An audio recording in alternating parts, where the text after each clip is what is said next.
Senor, what's up? Hey Chris, how are you, my man? Oh, I'm good. We had a nice sauna session today. Climb and then sauna. It's a good Great life. conversation. I wish Uh, that one. yeah. Tell people please who if they don't know you who I'm speaking with. Oh, okay. My name is Om. This is a name that was given to me by my guru.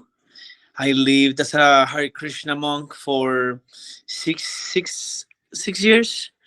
And yeah, in this body, I was born in Colombia this lifetime. And yeah, I have the pleasure of meeting Chris here in LA. And yeah, we're friends. I am a chef by trade. And yeah. An incredible Ayurvedic chef that all humans who are in your vicinity should try and eat your food because it is both delicious and nourishing. Uh, it like feels good as much as it tastes good. Thank you. Thank you. Very, very true. Okay, so I start all of these the same way. What is liberation? What is liberation? That is a great question. Since you asked me to do this call with you, I've been thinking about it, and there's like so many different layers to it. Because there's like ultimate liberation, right? Like nirvana. But then when I was thinking deeply into it, I think there's levels of liberation, Hmm. right? There's like, for example, the liberation of, there can be liberation of suffering, liberation of identity, liberation of whatever um, problems I have in my life right now, or the things that I think that are problems to me. So I think for me, liberation means like the cessation of suffering by, yeah, the insight of what's the self or what we're not, like removing all that. That's it. What? Yeah, what phase are you in? Wow, that's a great question. I feel that we are faced with this ordeal every day, right? As humans, we're so complex, and we have so many relations around us and things and dreams, or what society told us that we're supposed to be or to be doing in this lifetime. um that, for example, for me, liberation right now is, or is being lately, just to be and to enjoy my life, Mm, yeah. freed from the expectations of who I am supposed to be at this age, or as a partner, or as a chef, or as a writer. I've been talking about this with you, you know. Yeah, it's it's incredible how profound and difficult joy is. Uh I Mm. was reading this collection of monologues. It's called Sonnets for an Old Century by Jose Rivera. Really incredible. If anyone wants a good read, regardless, you don't have to like theater or plays. Sonnets for an Old Century, Jose Rivera. And one of they're all these people have died, and they're all sort of like these are their last kind of stories before they leave, and they get to share these sort of stories or these memories.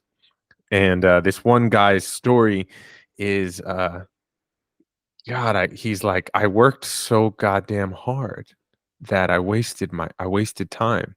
And it's Mm. a beautiful monologue. He's talking about like I'm in Puerto Rico. He goes, I'm in Puerto Rico, and my girl is massaging me, and sometimes she touches my butt playfully, and the sun is kissing me, and there's a beautiful mandolin player off in the corner, and there's a beautiful young woman singing, and her skin is sun kissed, um, and I can't enjoy any of it because I'd never learned how to enjoy anything in my life Mm. Mm.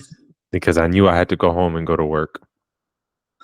And it's just this beautiful monologue about joy and uh, that what a simple practice that is. Liberation can just be like actually just enjoy your life. Mm. Um, because there's a lot of suffering in the world, and if you have an ability to have a little joy, it might take you places. Yeah, I love that. I was reading an interview with Thich Nhat Hanh, and he ultimately was describing liberation. One of the things that I understood from it, at least, was that part of liberation was to free ourselves from the three things that how did we say it? He said, like, greed, Hmm. hatred, and delusion. Oh yeah. And, what does he say, that kind of things that make the mind impure? I'm Yeah, here. yeah, you can paraphrase, but that feels right. Like greed, hatred, delusion. I think hatred is like an easy one that we can all comprehend, and we can say like uh there's literal war right now, so there's like we can actually comprehend hatred Mm, amongst two types of people. I think it's hard to tell people, like, I think most people listening to this will be like, I have no hatred in me.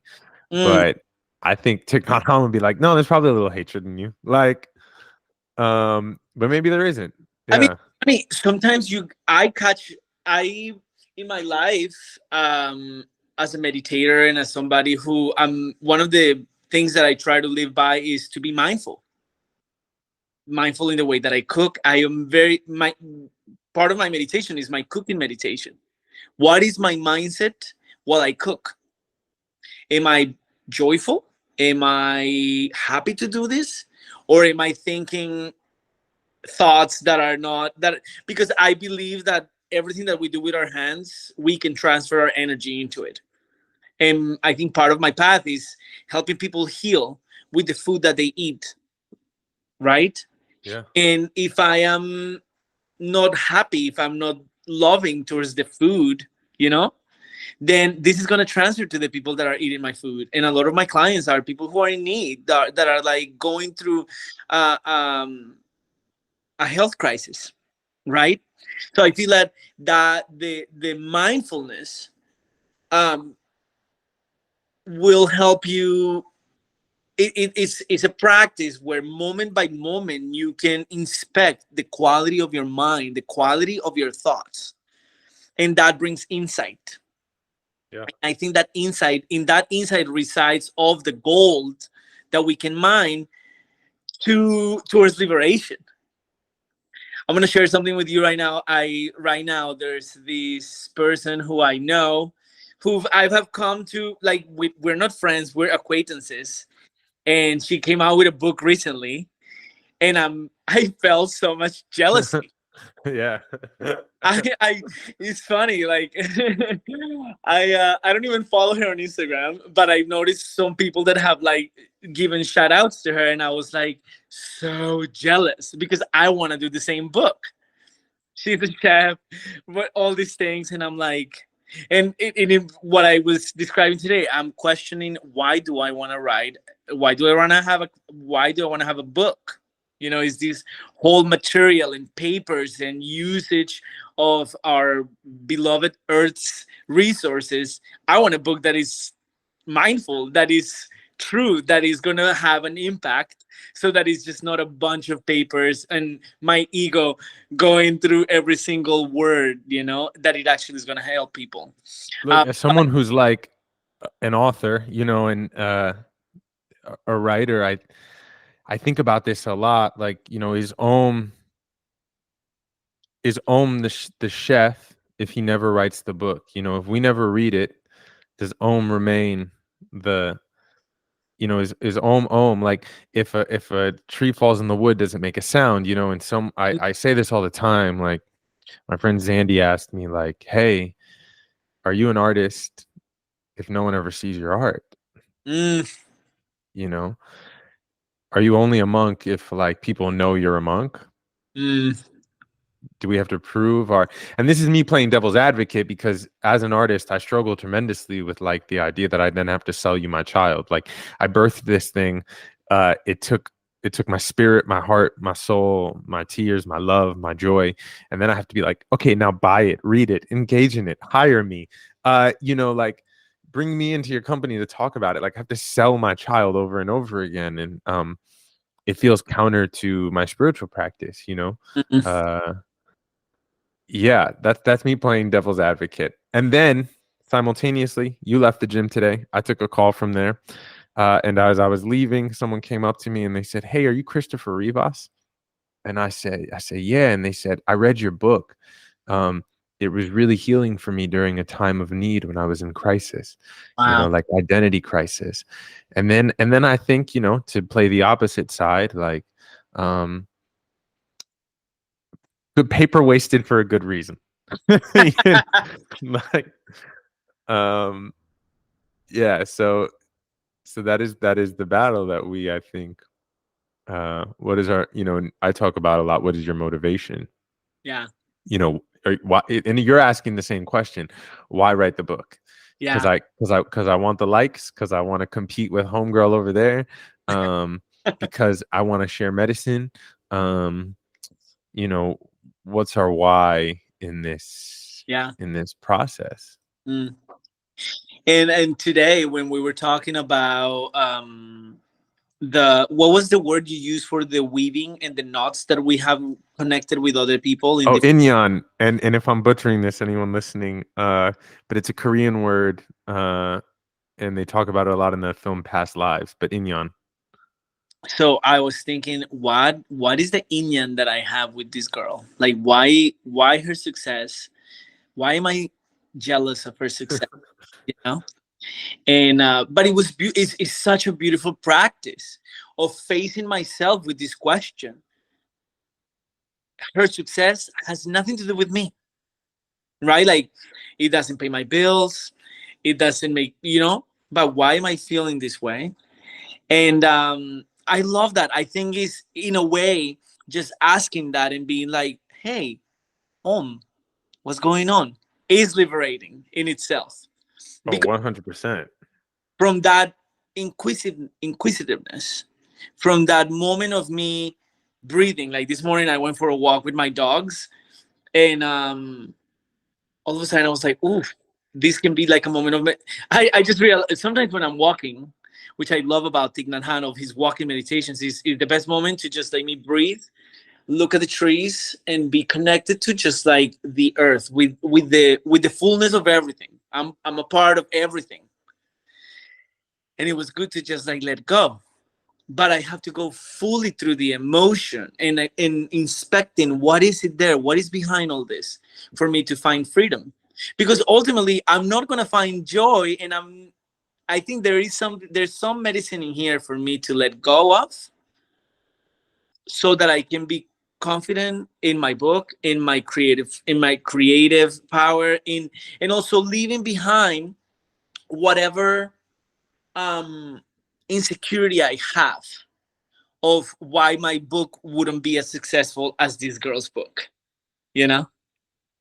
Because Yeah, my I do know someone. is coming from something else. It's coming more from like, oh, look at her, she's so successful. I cannot be as successful as her, so I am jealous and I am angry that she's successful. It's hard to be liberated enough. One, it's like you said, it takes a lot of courage to actually. I think a lot of people deal with jealousy and then greed, and jealousy maybe is a version of that hatred, and even that greed, like. And so it takes a lot of courage to like say, okay, where's the hatred and the jealousy in my life and the greed, um, and I bet you a lot of humans listening to this constantly scroll through or know people in their life who who they want to be like, I'm jealous, I'm angry at you, I'm like, Mm. I want that. And they just don't say it, they keep it to themselves, or they don't meet it, or they don't share it with themselves even, so there is something liberating in just noticing it. Yeah, And, and just noticing. and I think that that's part of her healing. Yeah. Today I was talking to you about my other idea for a different book that is completely out of cooking, of that other part of me who, like, okay, Omi's a chef, but that's not all of me. That's just that's just my trade. That's just the way that I that I dharmically make money to sustain this One of body, your costumes, it's your chef costume. my chef custom. But then shedding all that too, I am a meditator. I have been a monk. I love being insightful and going deep. Like every time I'm with you, I have the best conversations because I think we connect in that place. Mm-hmm. And then the other book that I've been thinking about is Picking Up the Pieces. I just went through an experience of losing an ex that was a really difficult relationship, and I've been going through the whole process of remembering, of honoring, of forgiving, of seeing my part in the whole ordeal, and forgiving myself, and releasing any shame and any fear and any of all the emotions that lived within that knot that we had tied, right, in the weaving of life, in the tapestry of life. When uh, I think of picking up the pieces, because we were speaking about this, like, so liberation to me is it's both you're unbound, but you're also whole, like at the same time. yeah. And when we are fragmented, uh, we have conflict in us. Like fragmentation creates a lack of flow in us, and so these pieces that you talk about, like I have to pick up pieces that I've left behind or things I've decided to ignore. I don't think they're pieces that are like back in Oklahoma. I think there are pieces that are dangling from us.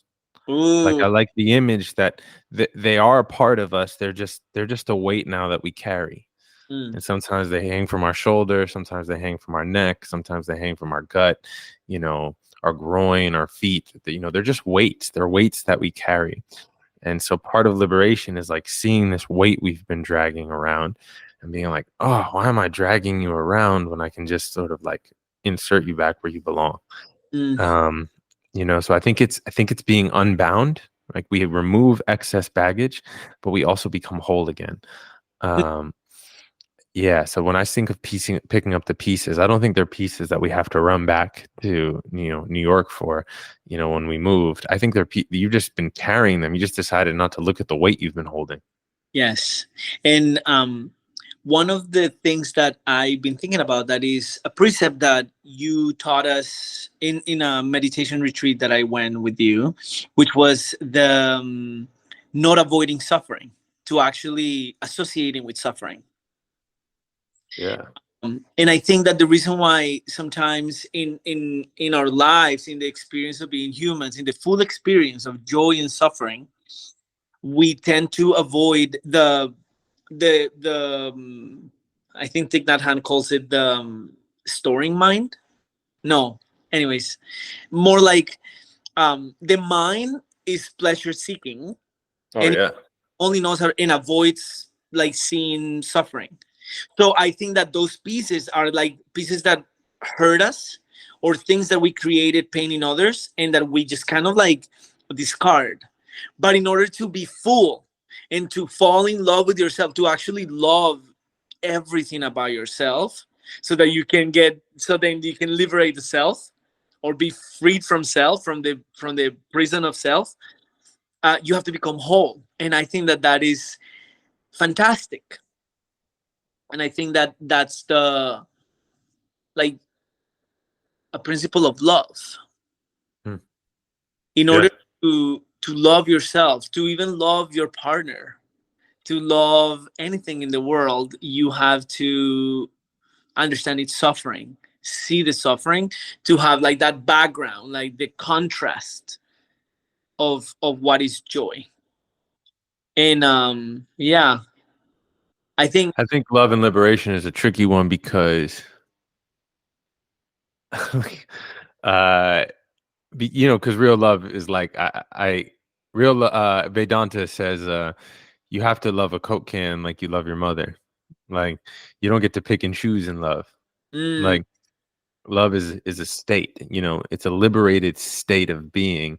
But Mm. it's one of the harder ones. That's why it's the world. Like it's the most creative and freeing force on the planet. It's why we have a billion poems about it. We all want to feel it, but we feel it in such attached ways. Like I love you because you make me feel good. But what is it? what is that just to love, and I think we've all tasted that for seconds at a time. I think when you fall in love, you're like, I love everything, the world is fantastic, Mm. and then 2 weeks later you're like, I gotta pay my rent, I got shit to do. But I Yeah, was more about like to really put all the pieces together in the body, in the self, in the mind, to be whole. The introspectiveness of it all will, that insight will bring love to yourself. I think that the love has to start by yourself, by loving yourself. Even like 100%. Yeah, but that's why I think I'm talking about relationships, is because when you meet someone and you're in a relationship, even in a work relationship that makes you feel good, you think they're filling up a part of you. Like, you think it's them. You think they saw a hole and filled this hole. Like, that's the story we tell. You complete me. We even have words like that. We have yeah, ideas like this. We have, soulmate or other half, because you think you're a half that needs another half. Um, but really they were they were a map that showed us our potential to be whole, mm, to love ourselves in a deep way. Because when you fall in love with someone else, you actually love yourself, because all of a sudden, all that shit you used to hate about yourself, you're like, oh, it must have been perfect, because I wouldn't have met this person unless I did this and this and this. So I mm, never made a poor decision, or I never, like, I did all the right things, because look at me now. Look what I found. yeah. Um, so I see what you're saying, about loving self, but when I do think of love, I think of the idea of relationship is so powerful, because it shows us what we are capable of doing Mm, and being.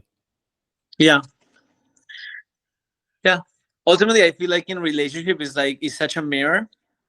All because okay, you may fall in love, but then you have to sustain love to like evolve in love, right? To have a relationship where you can experience love and have it for a long time. Ultimately, I feel like there's so much. I think when you enter into a relationship, you have to do more healing with yourself and with the other partner to continue that love. Otherwise, you're gonna divorce them. You're not gonna be with them anymore because you stop liking them. You see all the cracks. Yeah. Also, you see that they don't make you feel the way you felt on day one or Mm. day two, because you put that on them to make you feel that way. So ultimately, it feels like in order to have a successful relationship with anybody, you have to love yourself first. In order to have, I think, a successful life, like, success, I don't mean like I have a lot of cars and houses. I mean, like, if we're starting from where we started this conversation, like, joy, where you actually enjoyed your life. Mm. Yeah, I think loving yourself is a big is a big part of that. To quote Thich Nhat Hanh, it's like, that's why breathing and smiling is one of the most fundamental and difficult meditations that exist, because if you can learn to love your breath, then you can learn to love this moment. And if you can learn to love this moment, then you can learn to love yourself. It's like a trickle down effect. Like, Mm-hmm. just learn to love this moment, Mm. which means you're in this moment as you are. And that practice of loving this moment and loving your breath and loving yourself, hopefully they start to piece together more and more and more and more. Um, but yeah, so much joy starts there. Can I love this moment? And so can I love myself in this moment? Mm-hmm. So when you say to me, "What is liberation?" In this moment for me is to enjoy life, to like to feel the joy of walking on this earth. Yeah. In ways, I think that in my world of in my yeah in my view of the world, in my belief, I feel like the earth is a sentient being, and I pray to the earth, and I pray to the earth every day when I wake up to walk softly. It's Mm, kind of Native American thing to where they ask the earth, the spirit of the earth, to teach us to walk softly on her, you mm, know, and in that way, so that we can love everything, so that we can be agents of love, mm. help people feel more full, more, yeah, to create more peace. I feel because if Yeah. we're then we can also not help others feel the peace, you know. 100%. I think that's what, if we're still on the Thich Nhat Hanh train, like that incredible being really embodied. Well, I mean, that's his whole thing, is being peace, like not doing peaceful actions or loving actions, but like being love or being peace. He's like, you're so obsessed with trying to do the right action, just be peace, be love. And all of a sudden, every action is a loving action. Every action is a peaceful action. Mm. Be liberated, and all actions will be a liberated action. Mm. Like, be the thing first, and all actions will embody that, you know? Yeah. And I think that translates, I haven't really said this out loud before, but I think that translates to less esoteric and spiritual and holy things. Like I think there are mindsets that, you know, if people listening to this just want to get rich, like, you know, Think and Grow Rich is literally one of the most successful books of all time, because it's just like saying, be rich, you know, like, there are a lot of things that talk about just, you know, be it. Don't worry about the action you have to do. Just be it first. Yeah. Embody it. That's the whole manifestation thing. Yeah. Yeah. Mm.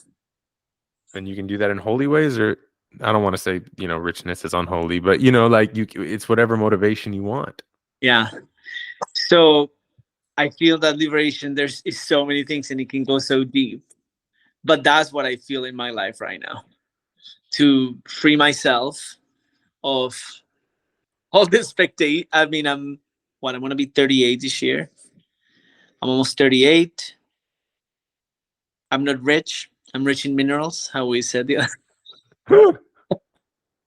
That's a good line. That's the title of this episode, Rich in Minerals. And it's funny, there's so many, like, in my mind, I'm like, oh my God, I don't have children yet. I don't own a house yet. Where's my book? Why is my business not growing so much? But then also liberation from all that. It's just like, you know what? I'm just going to enjoy my life. And I'm going to go climbing 5 hours or 4 hours, 4 times a week, and just be okay with that. You know, just when I was young and I used to travel a lot, I got to spend a lot of time in Europe, which was really quite a blessing. And I would always be like, man, why am I cursed with wanting to be an artist? You know, like I'm cursed with unsatisfaction. Like I'm cursed with needing to make and do more. And I would be in like Berlin, or I'd be in fucking Paris, and I'd meet like a waiter who their only job was a waiter. And they went to bed when they went to bed, and they woke up late, and they made just enough money to like pay their rent, hang out with their friends, buy cigarettes, drink a couple beers, go out, you know, like their life was simple, and I felt joy coming off of them, you know. And maybe this is me romanticizing, you know, that part of my life, or even Europe, or but I do think I've noticed in other parts of the world there is an awareness of just enjoying your life, versus working and working and working to get somewhere. Because I do believe, as someone who has experienced this, you know, when my book came out, simultaneously I'm on a TV show, simultaneously I'm like, I have all these other sort of shows percolating and happening, and I was so depressed because no one ever taught me how to enjoy these things. That was never taught to me. What was taught to me was how to acquire, and how to work hard, and how to hustle, and how to prove people wrong. But no one ever taught me how to enjoy it. Ever. So I didn't enjoy them because I was already on like, what's next? I have to sustain this thing. So I didn't. I didn't get the narrative of joy. And so this is like a late thing for me, is one of just enjoying this moment. You know, for so many years, even my meditation practice was not of joy. It was like, I meditate because it's teaching me, or I'm improving, or I'm becoming better, you know, or I'm learning, or I'm meeting myself. It had such benefits attached to it. Like it was good. It was getting me somewhere. I was becoming better. Yeah. Everything in my life was about being better, or doing, you know, and I care so much. I care so little about that now, you know, and the practice of joy, I think, really is quite a profound practice, to be like, I'm going to enjoy this moment. I'm gonna watch this movie. I'm gonna do this. I'm gonna go for a walk. Like, yeah. Amazing. Even if you scroll on like Instagram and TikTok all day, like, can you enjoy it? If it's your choice, Hmm. can you enjoy it? Or like, does it suck your soul away? Part of it is ask yourself the question, be honest, like whatever you do, can you truly enjoy it? Because we Hmm. do need people in this world full of war and suffering and violence and oppression. We need joyful people Yeah. who are genuinely joyful. Um, I think we And, need examples of that. yeah. And to that, which is something that like when you explain that precept to me about sorry, my phone just that precept of not shying away from suffering to actually kind of like seek associated with suffering, for me that was mind boggling. And it like, but it's stuck in my head, Mm. um and it's happening right now, like with the war going on right now. Like when I started seeing all that on Instagram and all the media, I was like, oh, this is kind of like a bummer. I don't want to hear about this. But slowly I've just kind of like opened, just like soften my edges towards it and just understanding what's happening. And I think the difference is that I'm not allowing it to consume my life. Because I notice some people who are just like fully consumed, and they're just like, there's this 24-hour rant, like 50 stories a day, and every one of them is a rant. And then I'm like, how do these people go and eat peacefully? How do they go to sleep and like shut off? Like, how are they joyful? Or I have some friends that are like crazy into like that they're spraying the sky and that it's raining because they're spraying the sky. And I'm like, whoa, but like you're creating this cycle where how can you be happy if what you're struggling about 24 hours a day, breakfast, lunch, and dinner, is that they're spraying the sky? So yeah, okay, maybe that is there. Maybe that's the reality of the world, but it's almost like taking inventory of what is present in your life. How can you be kind today? How can you be kind to yourself? How can you be kind to your partner and or to the people around you? It's like the balance, almost the middle path. What are they spraying the sky with? I'm so curious. I mean, I don't even know. It's funny. I attracted to all these conspiracy theories, but I feel like they're so consuming, so I don't go into them. What I know is something that they're like doing something called cloud seeding. Okay. Cloud sitting. I knew about cloud seeding since I was a little kid. My dad explained this to me. In areas of the world where like it doesn't rain so much, they like drop some sort of like, I don't know what the chemical is, or some element, and it creates clouds. It creates condensation and it rains. So when you see those airplanes that leave a trail behind in the sky, Yeah, that's cloud seeding. that's what I mean. I don't know, but this is what like I see so many people on Instagram that are just like boom, boom, boom, cloud seeding. Like read about it later. It's a whole ordeal. I'm reading about it right now. It's kind of wild. And but I'm like, and no, and funny in conversations that we had, they're like so miserable, and I'm like, well, what do you expect in your life if what you eat in your mind is anxiety? So so that brings me to it.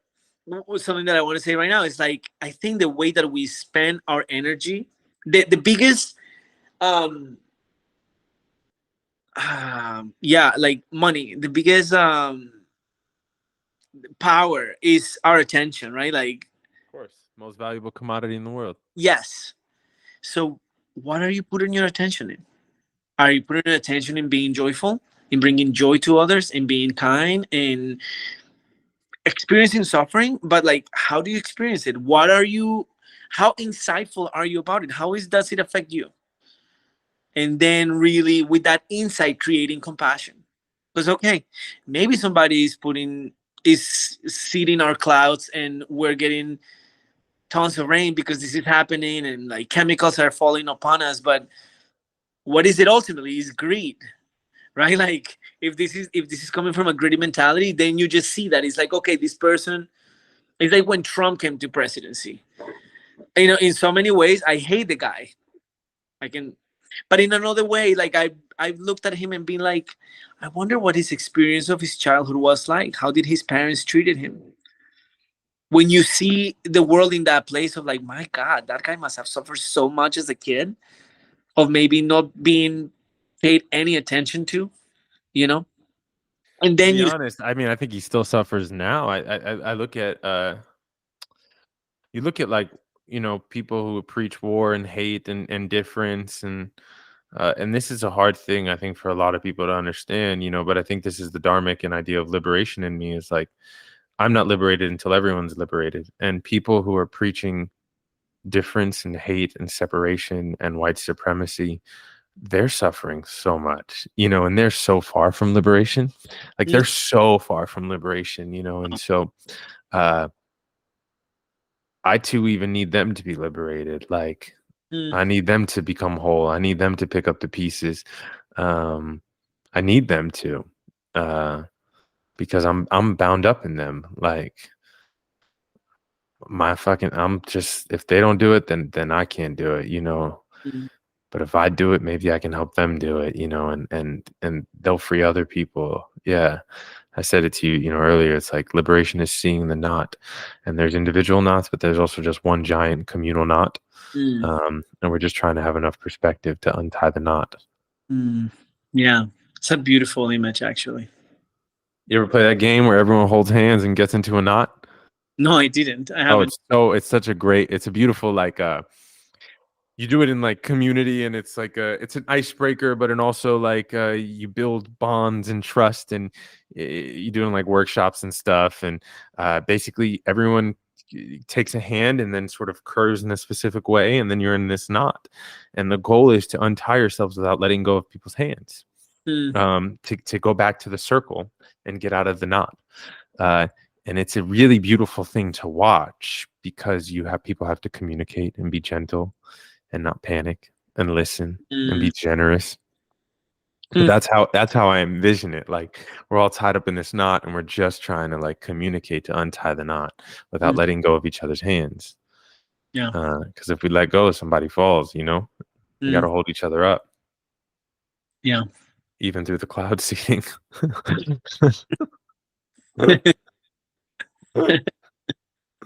Cloud seeding. It is real. I did look it up. I'm gonna look more about it, and I will share it with everyone. All the links. It is real.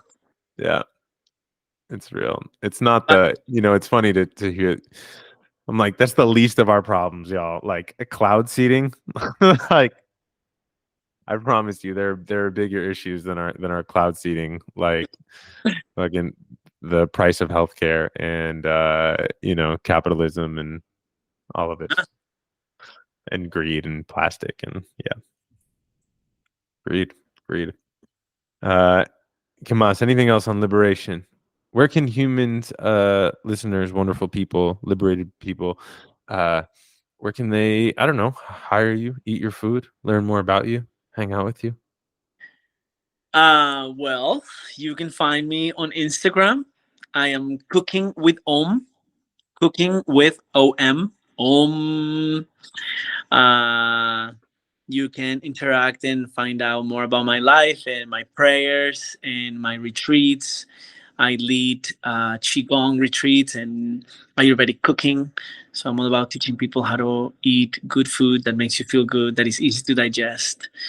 You got to go hiking with this man because he'll like find you a bunch of yummy food from that just grows out of the ground that you can cook. Well, the thing is that we're children of the earth. You know, I feel like there's this big disconnection that we have suffered through colonialism, big time. But there's medicine and there's food everywhere, growing everywhere, like in the sidewalk, and you don't even know. So yeah, just becoming curious about what is food, what is medicine around us. I think that's a beautiful thing, and I love that. So you can follow Cooking with Om, or you can check out my website, cookingwithom.com, and I can teach you how to cook. You can share some recipes with you, or if you live in LA, you can get my beautiful meals delivered to your house. If you live in LA, you can come climb with us. And definitely come rock climbing with us. This guy right here is an awesome climber. I'm so inspired by him. Almost better. Becoming V7 climbers right now. This capsule. Finally. I said that would happen this year, so I'll take it. Senor, any questions for me? Any last thoughts? Any ideas, worries, curiosities, jokes?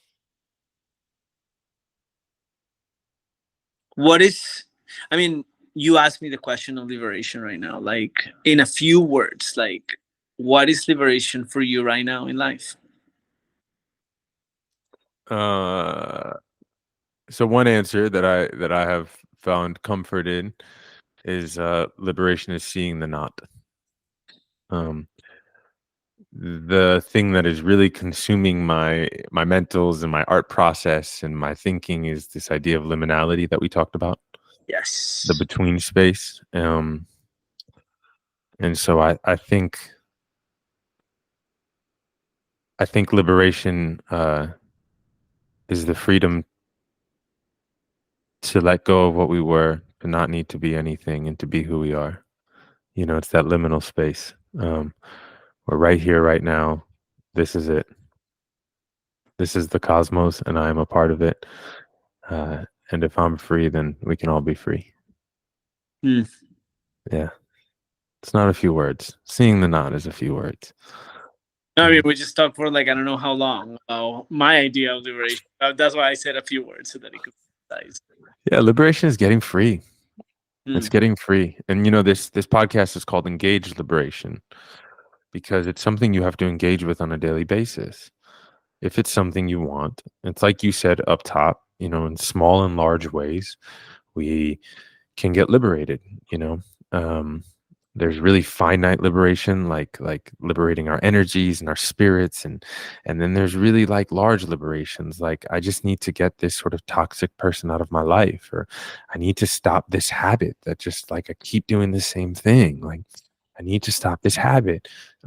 Yeah, there's small, medium, large, fine, and thin, and even thinner liberations. But liberation is the practice of getting free. And if we want, we get to engage with it on a daily basis. And I think getting free is a really good feeling. Like, and I think everyone can vibe with that and understands that. There are things we need to get free from. And it will be medicine for all of us. And so I pray for everyone's liberation, including fear mongers and preachers of hate, you know, even them. Yeah, I need them to be free too. Yeah, beautiful. Thank you for sharing that with me and with everybody who's listening to this. Thank you. All right, y'all. I'll talk to you later. All right, brother. Much love. Peace. Peace.